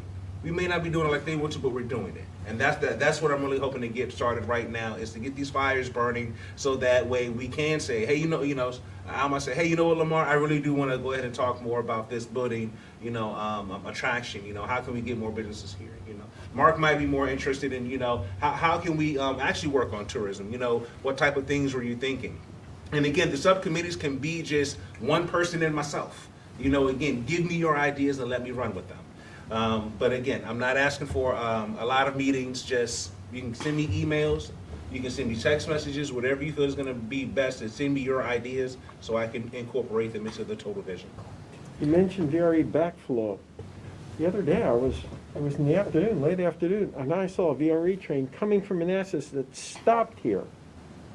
I've never seen that before. Is that something new, or was just an anomaly? There's been reverse. It's very limited though, very limited schedule. But what I was going to get to earlier is they do have plans. They have the Long Bridge investment across DC. So there is plans to make it operate more like Metro, and have greater back and forth services, weekend services. To your point as well, that's all in the plan. But again, it's going to depend on, will ridership come back or not post-COVID. That's another concern too with this as well. Got a bunch of tickets are no good anymore. Were there any questions or concerns that I might ask in regards of asking this of you, to ask you to maybe come up with a tentative timeline in which each of you think we might be able to accomplish these or other goals that could be beneficial to the city? If that is not too much of an ask, then I would like to move on to the next topic. If Just one note for the subcommittees. If you guys do create subcommittees, right, you would establish them, and they would have to report back to you all on kind of what they're doing. So Is that somewhere, are the principles of that written in the charter somewhere, of how that's done, or is there any? yeah, I'd have to go back and look at the EDA, because you guys have your own kind of bylaws as well. But generally, for most boards, if you create kind of a subcommittee board, you want that board to sponsor the creation of that, and to have that board kind of, so, and if it's one member, to Lamar's point, again, that's a very easy thing to do. But if it's more than 2 members, then you have to advertise that as a meeting as well, open to the public. Okay.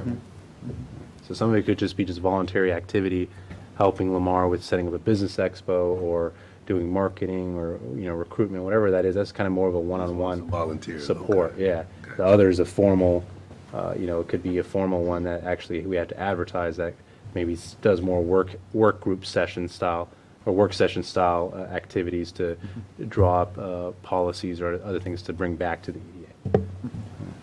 And also, just to Laszlo's point, if I were to make a suggestion for the first subcommittee that we would be formed, it would be the volunteer subcommittee.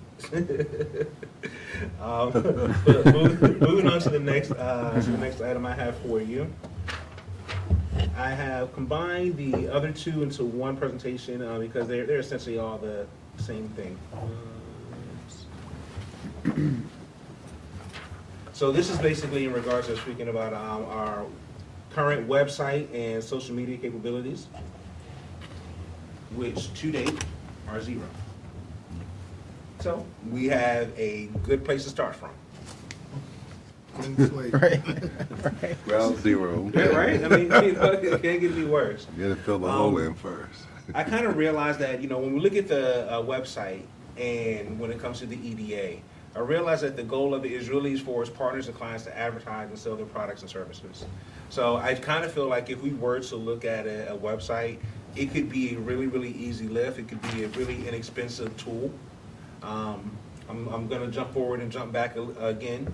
If we were to have something like a professional or a business association with the city, again, managed by the EDA, then not only would we be able to draw funds from the members, the businesses that are members, we would actually be able to use to pay for the website, other events and other things that the EDA could be doing. So I went ahead and pulled up some examples.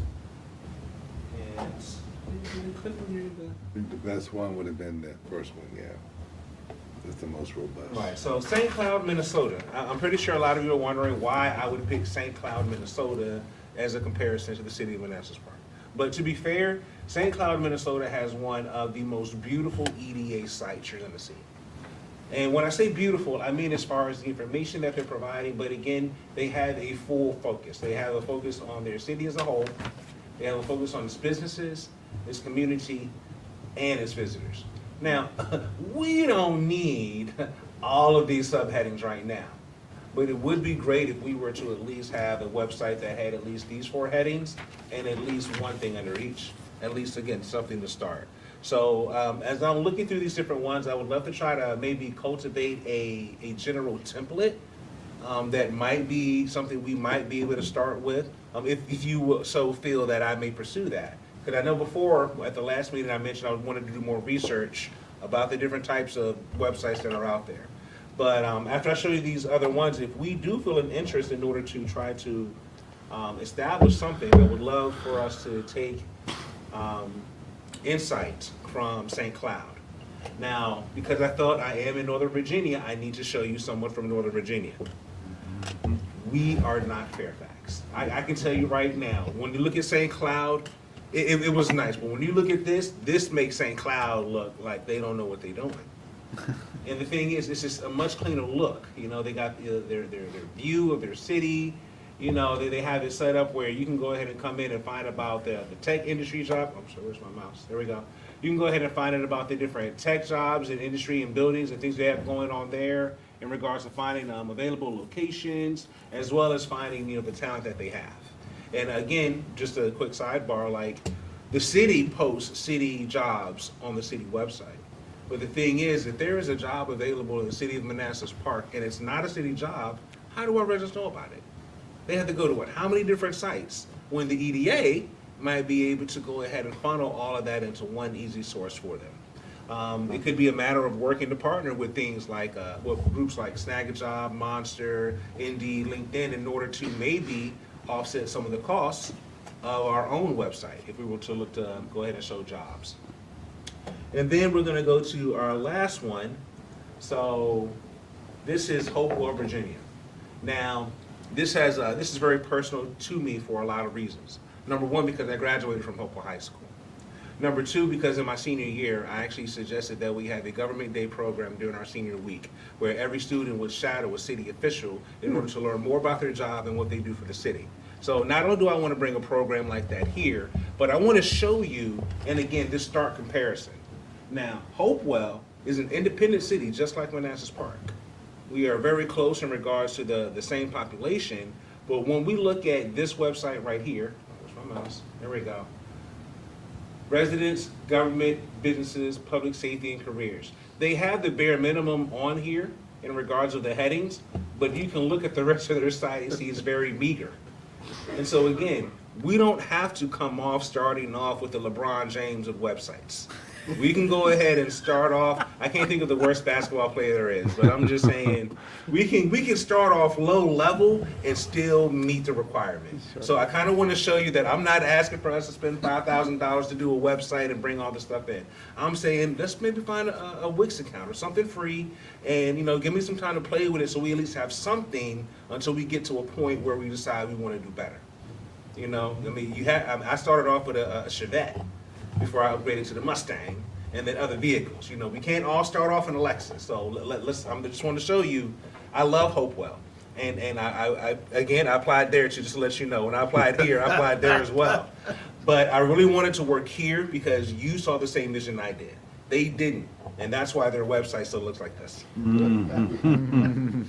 So going forward from that, let me put my mouse back. So again, these are just some things that I think we could go ahead and put on the website. When I say volunteer information, if there's events coming on and people want to volunteer, or you need volunteers for an event. Events, our business directory, so somebody can come in and basically search maybe an alphabetical list, or maybe they search by what they do. Industry, advertisements for business, coupons, non-city jobs in Manassas Park, small business resources. If you want to come in the city and you want to open a business, maybe we have a link that'll take you to the forms that you need to fill out, the people you need to talk to. Just try to make it easy for people to come in and do business. If there's available lands, basically give them some Manassas Park business information and infographics. I mean, you know, I'm sure we all have checked out someone online. What's it called? Cyber stalking? You know, you don't want them to know you checked them out online, but you did. Well, again, businesses do that all the time. They drop into a random city and they ask random people about their city, and they take all the dirt and the gossip that they take, and they go back to their office and say, nope. Well, what we want is for them, when they see us online, they get the best view. We want that people live here, they emulate that and speak that. So when people come in, when strangers come in, they're welcoming. They tell them about the good things. So we have, I feel like we can help, do that. Business incentives, kind of like, if we're gonna do loans, tips or anything like that. And I put et cetera because, again, it's endless. We can put anything we want on there. It's just what's gonna be relevant and cognizant for our residents. This is just how I kind of rationalize the reason why we want to do social media. So the website is one aspect, but jumping into social media is something different. But the 6 goals of any social media campaign are to reach, inform, spotlight, and engage. Again, you can do that with one page, or you can do that with multiple pages. But I feel that by us being able to use LinkedIn, Facebook, Twitter, our chamber connections, we have the Manassas Park YouTube that's used for our governing body meetings, as well as this one, and I believe zoning as well. There's the newsletter that goes out. We have a lot of resources now that we can use in order to do a lot of these things, to reach people, to inform people, to spotlight, engage, and to sell. So we don't need a social media for that, but it makes it easier for us to get eyes on what we're doing. Because I'm probably a friend to some of y'all on LinkedIn, on here, and y'all are a friend to someone else who's friend to someone else. And we all know about the 6 degrees of separation. So again, hoping that we could basically look to utilize some of these sources that are free, that will only take just a little bit of time to update, add a post here and there. Like when I created the flyer for the event Saturday, I made sure I posted it on the Economic Development Facebook, and I posted it on our LinkedIn as well. And then I shot it out to every other department to share, So we can continue to do things like this, but this is, I believe, what we should look at when it comes to social media. We should look at these 6 tenets to make certain that we're doing it the right way. If it's not doing one or more of these things, then why are we doing it? And of course, like I said, this is just pointing out again how I would probably go about trying to create our online strategy. We already have a economic development LinkedIn and Facebook, but maybe we could start with having an EDA one. Same thing with maybe an EDA Twitter. When you come to events, maybe you'll take a picture and share it. Again, I don't know if any of you are really into being on your phones like that. I'm not, because my work phone's always going off. But, I wouldn't mind, being more active and, doing more, taking more pictures. So I encourage you to maybe do the same. If you see an event that's going on, share it on your personal Facebook so that your friend in Hawaii can find out what's going on in Manassas Park. In regards for Intercity, again, the website, the YouTube, the newsletter, and the video news is working.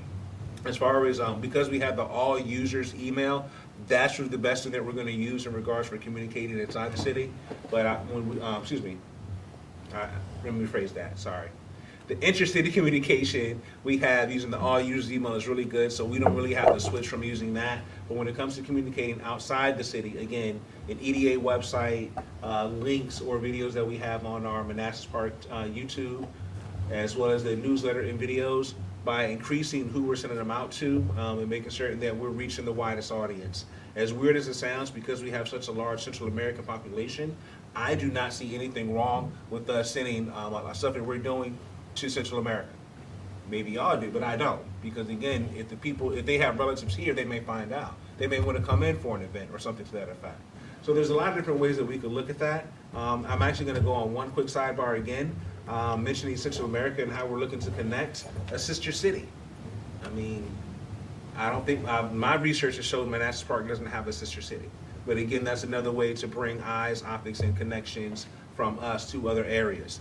And if we decide, because we have a majority Hispanic population, to partner with a Hispanic sister city, I think it could be, well, very beneficial for us as a city, especially in tourism. Yes, sir.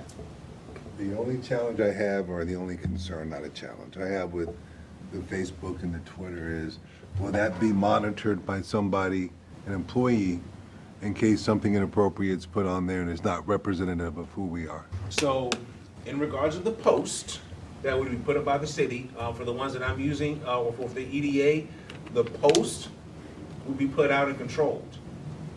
In regards to what someone may comment to your post, my sir, it is a free country. If you feel like you would like to remove it, hey, have at it. If you'd like to leave it there, but I truly believe, when I joined the military, what was it? I believe in your right, to say whatever you want to say, and I will fight to the death for you to have it.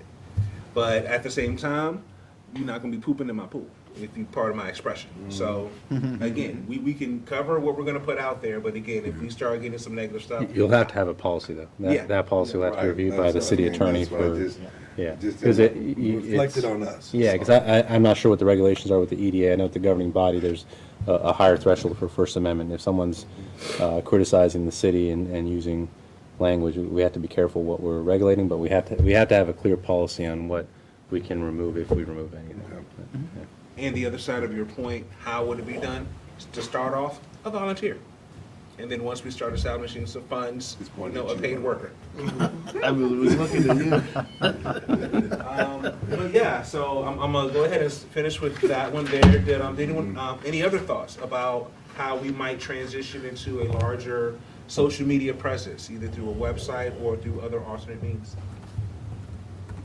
I like the website idea, but I guess it's a matter of funding, right? And whether or not we have the budget. And then also looking at the 3 websites you provided, I think it's important that we decide how we want to identify ourselves and how we want to go, right? Because I know you mentioned just getting something out there, and we all started with the Chevette. I think for where we want to go, that's not the initial presence we probably want to make, right? Because someone goes to the site, they see it, it looks like a Chevette. That they don't make anymore. That was my first car too, by the way. So I love a Chevette. It was good. It was If I good. could buy one now, I would. But at the same time, they go to the site, they see the Chevette, they get an impression, and they don't come back. So I think, we talked about being a community of families. That's fine. I think that's good to, to show that, but also where we're going. And I think we want to definitely grow. And so how can we, capture all that? So that's something that I'll give some more thought to. I do agree. And again, like I said, I'd be more than happy to suggest that we put that, again, onto a time frame or suggestion of when do we think we would like to try to do something like that. Because as we get closer, we can ramp up with what we're looking for. To point out to your concern, as I mentioned, we could start off with something free, and it could actually be done very well. Whether you get a college student that is proficient in graphic design, and we pay them $500 to build up a very simple website that looks nice. We could actually go with a subscription where we go ahead and get someone to build it out, and maybe the maintenance and continue to update it. We have a lot of options, but if I were to throw it out, I would say maybe year 1, let's do the free thing. Year maybe 3, let's go ahead and try to build up, and then maybe by year 5, we do have a full fleshed out website. We're connected to the city website. Everything is just a nice big, beautiful cotton candy ball of internet words.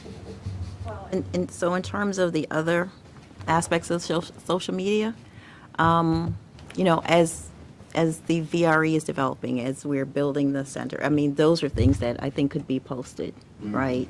That shows how much we're growing, but also maybe, the events that we're going to have, right? Show those as well. So you show family, but you also show growth. Yes. Those are options. Do you have a public affairs office here that can help spin stories? I wish He's so. right there. It's on my budget. I am Looking the at public affairs Yeah. office. Well, excuse me, unofficially with Laszlo's and Keith's permission, I am the unofficial So city Keith, information Keith is officer. the chief operations officer for the city. He's also the lead for communications. Yeah. Our police department has a trained PIO, but who's also the patrol commander. So we don't have a dedicated, every city does, yeah. So, but it is on my budget, my long-term budget model Okay.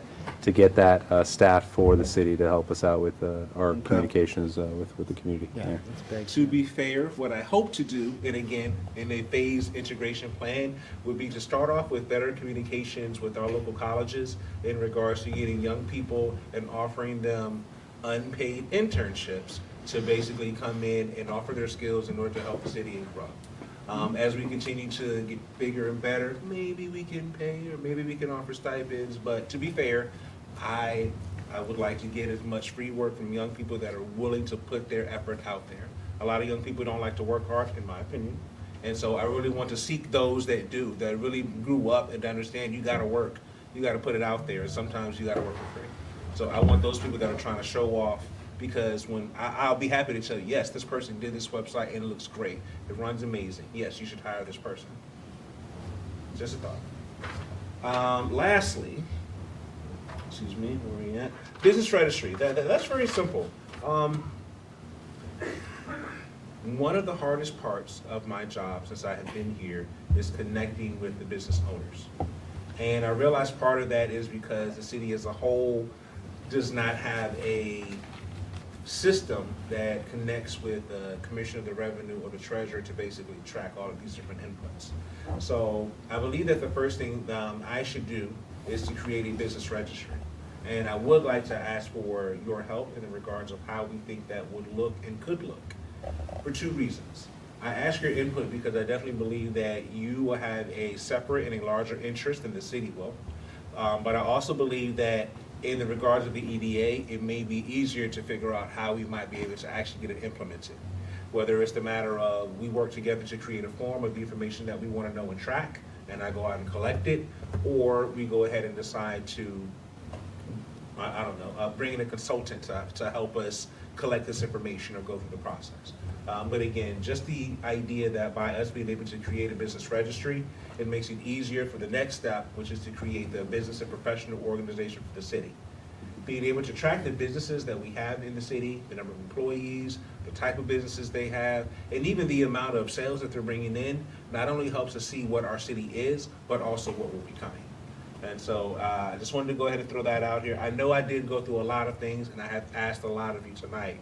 But again, my hope is that you will go through and look at these different items and think again if there's anything that you would like to add to the vision, aside from the families aspect. If there's anything that you think that you might want to take on personally, if there's any suggestions that you might have in regards of how can we accomplish these things as a city through the help of the EDA. Once again, I ask, are there any other questions or concerns about the business registry? Okay, so now I ask, are there any questions overall about anything that we have talked about, or are there any issues or concerns that maybe weren't spoken about tonight, but maybe have come up? Okay, well, I thank you so much again, Chairman, members of the EDA for your time, I'm sorry, and City Manager for your time. Thank you so much. Thank you, you. Thank you, Lamar. Appreciate you. Thank you. Thank you very much. That'll work.